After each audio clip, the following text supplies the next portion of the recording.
Par la grâce de Dieu, nous avons eu l'honneur de vivre le mois de Ramadan et nous arrivons à sa fin, moment le plus important.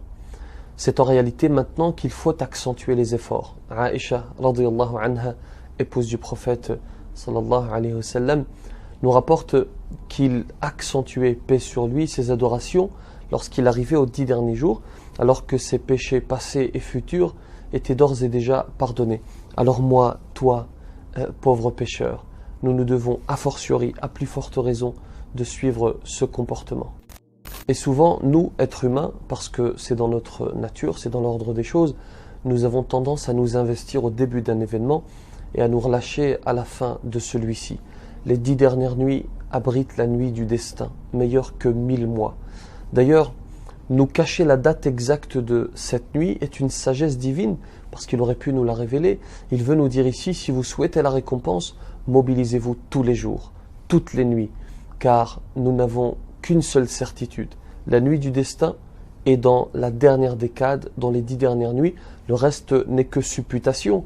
Il y a des indices, bien sûr, à propos de la nuit précise, de la date de celle-ci, des indices qui nous parlent des nuits impaires et particulièrement de la 27e nuit, mais cela reste incertain.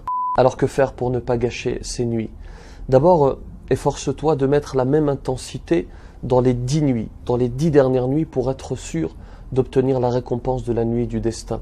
Ensuite, selon une interprétation du verset Laylatul Qadri khayrun min alfi shahr, la nuit du destin est meilleure que 1000 mois, eh bien, agir au cours de cette fameuse nuit équivaut à accomplir cette action pendant plus de 83 années. Alors, il faut prier, faire une aumône, évoquer, invoquer, nourrir un pauvre, et sois sûr de ne pas rater la récompense de 83 années en faisant cela chaque nuit jusqu'à la fin du mois de Ramadan, Inch'Allah. Deux choses pour terminer.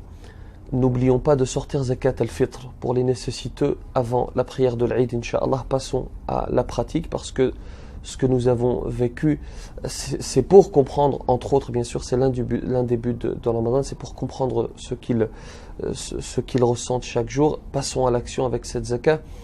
Et puis rappelez-vous que ce mois est une école. Et qu'au minimum, nous devons opérer un changement majeur dans notre vie. Par exemple, si tu ne priais pas, eh bien à partir de la fin de ce mois, prie. Si tu commettais un grave péché, abandonne-le et reviens à Dieu parce qu'il t'accueillera. Il est encore plus miséricordieux envers sa créature que ne l'est la maman envers son enfant.